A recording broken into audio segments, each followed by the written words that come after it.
নমস্কার, সবাই ভালো আছেন তো? আজকে হরে কৃষ্ণ কৃষ্ণ কৃষ্ণ হরে হরে, হরে রাম রাম রাম হরে হরে বলে শুরু করছি। সামনেই আসছে জন্মাষ্টমী, তাই আসুন আজ আমরা শ্রী কৃষ্ণ সম্পর্কে কিছু জানি, শুনি। শ্রীমদ্ ভগবদ্ গীতার থেকে কিছু আমরা শ্রীকৃষ্ণ সম্বন্ধে ভক্তি ভরে শুনে আমাদের কৃতার্থ করি, আমাদের জীবনকে যথার্থ পথে পরিচালিত করি, সত্যিকারের মানুষ হয়ে উঠি। তাহলে আসুন, শুনতে থাকুন। মৃত্যুর সংকটময় মুহূর্তে কিভাবে জীবের প্রকৃতির পরিবর্তন হয় সে কথা এখানে ব্যাখ্যা করা হয়েছে। কিভাবে উপযুক্ত মনোভাবে আবিষ্ট হয়ে দেহত্যাগ করা যায়। মৃত্যুর সময় মহারাজ ভরত হরিণের কথা চিন্তা করেছিলেন, তাই তার পরবর্তী জীবনে তিনি হরিণ শরীর প্রাপ্ত হন। হরিণ রূপে জন্মগ্রহণ করা সত্ত্বেও মহারাজ ভরত তার পূর্বজন্মের কথা স্মরণ করতে পেরেছিলেন।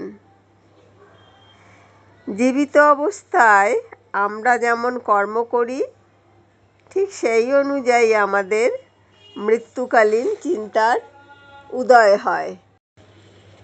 এইভাবেই কর্মের দ্বারাই আমাদের ভবিষ্যৎ জীবন নির্ধারিত হয়। তাই হরে কৃষ্ণ মহামন্ত্র কীর্তন করাই হচ্ছে অপ্রাকৃত জগতে ফিরে যাওয়ার শ্রেষ্ঠ উপায়। ভগবান শ্রীকৃষ্ণ এখানে অর্জুনকে যে উপদেশ দিয়েছেন তা জড় জগতের বন্ধনে আবদ্ধ প্রতিটি মানুষের পক্ষেই অত্যন্ত গুরুত্বপূর্ণ। ভগবান বলছেন না যে মানুষকে তার কর্তব্য কর্ম পরিত্যাগ করতে হবে। মানুষ তার নিজের কর্তব্য কর্ম করে যেতে পারে এবং সেই সঙ্গে হরে কৃষ্ণ মহামন্ত্র কীর্তন করে ভগবান শ্রীকৃষ্ণকে স্মরণ করতে পারে।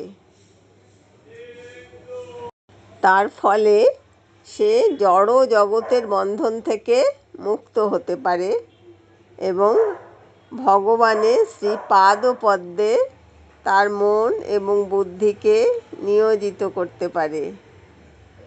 ভগবান শ্রীকৃষ্ণের নাম কীর্তন করার ফলে জীব নিঃসন্দেহে কৃষ্ণলোকে উত্তীর্ণ হতে পারে। কঠিন নহে তো এই অভ্যাস করিলে, মনকে অন্যত্র সদা নাহি যেতে দিলে। হে পার্থ, সেভাবে চিন্তি পরম পুরুষে, নিশ্চয়ই পাইবে তুমি দেহ অবশেষে। হরে কৃষ্ণ মহামন্ত্র জপ করে ভগবৎ ভক্ত তার আরাধ্য ভগবানের নারায়ণ, কৃষ্ণ, রাম ইত্যাদি রূপকে নিত্য স্মরণ করতে পারেন। এই অনুশীলনের ফলে আপনার অন্তর কলুষমুক্ত হয়ে পবিত্র হয়ে যাবে এবং জীবনের শেষে দেহত্যাগ করার মুহূর্তে সতত কীর্তন করার প্রভাবে ভগবৎ ধাম প্রাপ্ত হবেন। যোগ অনুশীলন করার উদ্দেশ্য হচ্ছে আমাদের অন্তঃস্থিত পরমাত্মার ধ্যান করা। তেমনই ঠিক হরে কৃষ্ণ মহামন্ত্র কীর্তন করার ফলে মন পরমেশ্বর ভগবানের শ্রীচরণ কমলে আবিষ্ট হয়। মন চঞ্চল তাই তাকে জোর করে শ্রীকৃষ্ণের চিন্তায় নিয়োজিত করতে হয়। এই সম্পর্কে শুঁয়াপোকার উদাহরণের অবতারণা করা হয়, যে সর্বক্ষণ প্রজাপতি হওয়ার চিন্তায় মগ্ন থাকার ফলে সেই জীবনেই প্রজাপতিতে রূপান্তরিত হয়।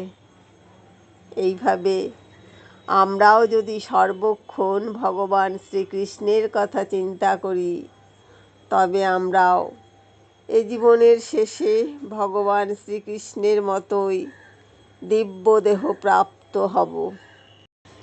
এই যুগের সর্বোত্তম সাধনা হচ্ছে কৃষ্ণ ভাবনামৃত। ভক্তি সহকারে যে তার চিত্তকে নিরন্তর শ্রীকৃষ্ণের ধ্যানে মগ্ন রাখতে পারে, তার পক্ষে শাশ্বত সমাধিতে স্থিত হওয়া অত্যন্ত সহজ। এখানে স্পষ্টভাবে বলা হয়েছে যে ওঙ্কার ব্রহ্ম এবং ভগবান শ্রীকৃষ্ণ অভিন্ন। ওং হচ্ছে ভগবান শ্রীকৃষ্ণের নির্বিশেষ নাম, কিন্তু হরে কৃষ্ণ নামেও ওং নিহিত আছে।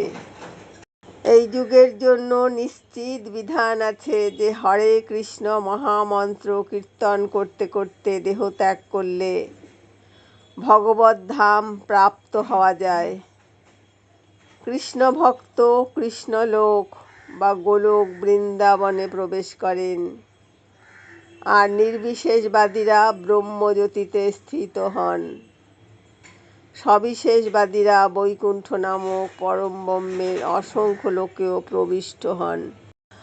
ভক্তি সহকারে যারা ভগবান শ্রীকৃষ্ণের সেবা করেন, ভগবান শ্রীকৃষ্ণ তাদের প্রতি অপার করুণাময়, এবং যে ভক্ত সর্বতোভাবে নিজেকে তার কাছে সমর্পণ করেছেন, তাকে তিনি সব রকম সাহায্য করেন, যাতে তিনি তার স্বরূপ উপলব্ধি করতে পারেন।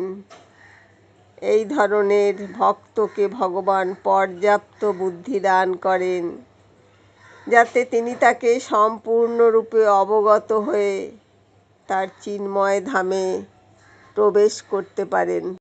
আবার আসবো কাল শ্রীকৃষ্ণেরই নতুন কোনো অধ্যায় নিয়ে।